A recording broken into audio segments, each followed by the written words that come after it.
Dear student, आज की class में हम आप लोगों को कुछ सेलेक्टेड करंट अफेयर्स लेकर के आए हुए हैं और इसमें आपका पहला क्वेश्चन है कि जनवरी 2022 में 18वीं कचाई नींबू महोत्सव कहाँ आयोजित किया गया। तो इसका आंसर आपका हो जाएगा मणिपुर, और इसी मणिपुर में 18वीं कचाई नींबू महोत्सव का आयोजन किया गया। अब अगले क्वेश्चन पे हम लोग आते हैं। अगला क्वेश्चन ये है कि पारंपरिक भैंस जाति कंबाला किस राज्य से संबंधित है। तो इसका आंसर आपका हो जाएगा कर्नाटक। और कांबला एक पारंपरिक भैंस दौड़ होती है। कांबला क्या होता है? पारंपरिक भैंस दौड़ होती है जो कर्नाटक के मुदाब्रिदी में आयोजित किया जाता है। अगला क्वेश्चन कि अली ए लिहांग महोत्सव किस राज्य में मनाया जाता है। तो इसका आंसर हो जाएगा आपका असम। और यह महोत्सव जो है असम के मिसिंग जनजाति के द्वारा, ये भी नोट कर लीजिएगा, असम के किस जनजाति के द्वारा? तो मिसिंग जनजाति के द्वारा मनाया जाता है। और इस त्यौहार को अलीफालिया, लिगांग, बोना अन्य नामों से भी जाना जाता है। तो अली ए लियांग महोत्सव जो है असम में, असम के किस जनजाति के द्वारा? तो मिसिंग जनजाति के द्वारा। और इस त्यौहार का अन्य नाम जो है वो अली है, फलिया है, लिगांग है, बोना है। इन विभिन्न नामों से भी इसे संबोधित किया जाता है। अगला क्वेश्चन कि खेलो इंडिया गेम्स 2024 का आयोजन कहाँ किया जाएगा। तो खेलो इंडिया 2024 का आयोजन जो है जनवरी 2024 में 19 से लेकर के आपका 31 जनवरी के मध्य चेन्नई के कोयम्बटूर, मदुरै में संपन्न होगा। अगला क्वेश्चन कि अंतर्राष्ट्रीय टेनिस हॉल ऑफ फेम में शामिल होने वाले एशियाई कौन हैं। तो इसका आंसर हो जाएगा आपका लिएंडर पेस और लिएंडर पेस और अमृत राज। तो इस तरीके से अंतर्राष्ट्रीय हॉल फेम में शामिल होने वाले एशियाई में लिएंडर पेस और अमृत राज हैं। अमृत राज का पूरा नाम है विजय अमृत राज, जो कि टेनिस से संबंधित खिलाड़ी रह चुके हैं। अगला क्वेश्चन कि विश्व एड्स दिवस 1 दिसंबर को प्रत्येक वर्ष मनाया जाता है। वर्ष 2023 की थीम क्या थी। तो इसका आंसर आपका हो जाएगा समुदायों का नेतृत्व करने दें, समुदायों को नेतृत्व करने दो। अगला क्वेश्चन कि दिसंबर 2023 में नरेंद्र मोदी ने 10,000वें जन औषधि केंद्र का उद्घाटन कहाँ किया। तो इसका आंसर आपका हो जाएगा देवधर एमपी। और इसी मध्य प्रदेश के देवधर एमपी में नरेंद्र मोदी ने 10,000वें जन औषधि केंद्र का उद्घाटन किया था। और ये जो जन औषधि केंद्र है ये हम लोगों को सस्ती दवाएं प्रोवाइड कराता है। अब अगले क्वेश्चन पे हम लोग आते हैं और अगला क्वेश्चन है कि 54वें अंतर्राष्ट्रीय फिल्म महोत्सव में सत्यजीत रे लाइफ टाइम अचीवमेंट पुरस्कार किसे प्राप्त हुआ। तो इसका आंसर हो जाएगा आपका माइकल डगलस। और ये जो 54वां अंतर्राष्ट्रीय फिल्म महोत्सव है इसका आयोजन कहाँ किया गया था। तो ये भी आप लोग नोट कर लीजिए, इसका आयोजन जो है ये गोवा में किया गया था। और इसके उद्घाटनकर्ता के रूप में आपके केंद्रीय सूचना एवं प्रसारण मंत्री अनुराग ठाकुर के द्वारा इसका उद्घाटन किया गया। और इसी में आपका जो अंतर्राष्ट्रीय फिल्म फेस्टिवल होता है इसी में बेस्ट फीचर फिल्म अवार्ड, या इसी को कहते हैं गोल्डन पीकॉक अवार्ड। और इसी गोल्डन पीकॉक अवार्ड जो है वो आपका बेस्ट फीचर फिल्म का अवार्ड इंडलेस वार्डर्स को दिया गया, जिसके निर्देशक हैं अब्बास अमीनी। अगला क्वेश्चन कि समलैंगिकता को आधिकारिक तौर पर पंजीकृत करने वाला पहला दक्षिण एशियाई देश कौन है। तो इसका आंसर हो जाएगा आपका नेपाल।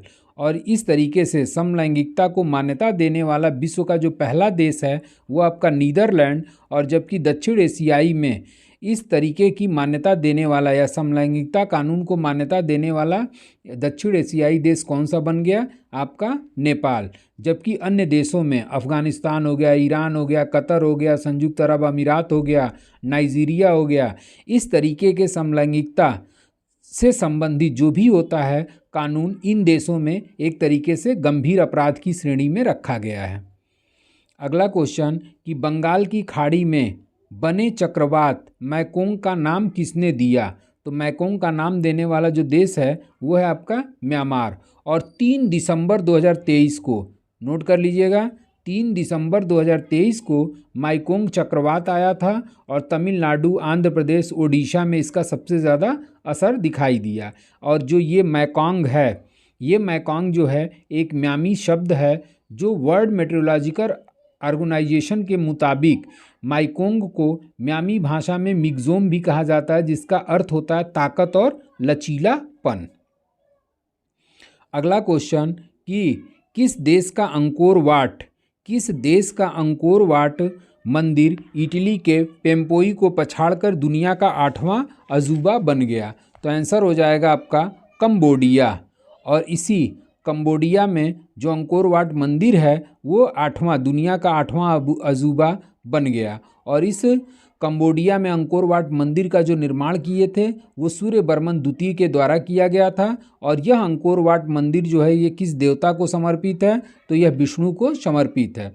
और वर्तमान में यह बौद्ध तथा हिंदू धर्म को भी समर्पित किया गया है। और इसको पूरा करने वाला कंबोडिया के अंकोर वाट मंदिर का निर्माण शुरू किए थे सूर्यवर्मन द्वितीय, जबकि इसको पूरा करने वाले शासक थे जयवर्मन सप्तम। और ये जो शैली है कंबोडिया मंदिर का, जो शैली में निर्माण किया गया है उसे खमेर शैली के नाम से जाना जाता है। कौन सी शैली? तो खमेर शैली।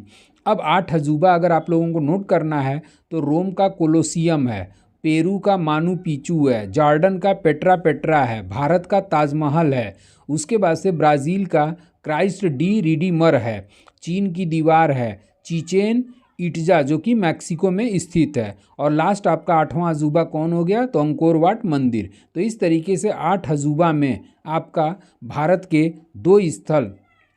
का एक स्थल जिसे ताजमहल के रूप में जाना जाता है, ये वर्ल्ड हेरिटेज में या 8वां अजूबा के रूप में इसको शामिल किया गया है। अगला क्वेश्चन कि हाल में ही खादी कारीगर सम्मेलन 2023 का आयोजन कहाँ पर किया गया? तो इसका आंसर हो जाएगा आपका वाराणसी में इसका आयोजन किया गया। और 27 नवंबर 2023 को वाराणसी के बड़ा लालपुर में स्थित TFC सेंटर में इसी खादी का कारीगर सम्मेलन का आयोजन किया गया। अब अगले क्वेश्चन पे हम लोग आते हैं और अगला क्वेश्चन है कि किस राज्य सरकार ने 25 नवंबर 2023 को प्रदेश में नो नॉनवेज डे घोषित किया? तो इसका आंसर आपका हो जाएगा उत्तर प्रदेश। और इसी उत्तर प्रदेश शासन के द्वारा विशेष सचिव यूपी के हुआ करते हैं आपके धर्मेंद्र प्रताप सिंह। और इसी धर्मेंद्र प्रताप सिंह ने 25 नवंबर को नो नॉनवेज डे घोषित किया। और इसके साथ साथ इन्होंने महावीर जयंती, बुद्ध जयंती, गांधी जयंती, शिवरात्रि महापर्व पर मांस की सभी दुकानों को बंद करने का भी आदेश इनके द्वारा जारी किया गया। अगला क्वेश्चन कि केंद्र सरकार ने आयुष्मान भारत हेल्थ एवं वेलनेस का नाम बदल करके क्या रखा? तो इसका आंसर हो जाएगा आपका आयुष्मान आरोग्य मंदिर। अब अगले क्वेश्चन पे हम लोग आते हैं और अगला क्वेश्चन है कि पाकिस्तान का सर्वोच्च नागरिक सम्मान से सम्मानित होने वाले चौथे भारतीय कौन हैं? तो इसका आंसर हो जाएगा सैयदना सैफुद्दीन। और ये सैयदना सैफुद्दीन जो हैं ये पाकिस्तान का सर्वोच्च नागरिक सम्मान पाने वाले चौथे भारतीय के रूप में शामिल हैं। जबकि पहला अक्सर पूछता है तो पहला का आंसर हो जाएगा आपका मोरारजी देसाई। और इसी मोरारजी देसाई को 1990 में आपका सर्वोच्च पाकिस्तान के नागरिक सम्मान से सम्मानित किया गया। दूसरा आपके व्यक्ति हैं दिलीप कुमार, जिन्हें 1998 में यह सम्मान दिया गया।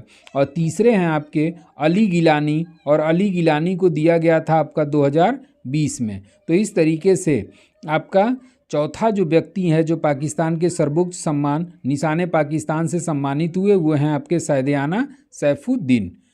अब अगले क्वेश्चन पे आते हैं कि आपका हाल ही में हाल ही में गुजरात ने किस मछली को अपना राजकीय मछली घोषित किया? तो आंसर हो जाएगा आपका घोल।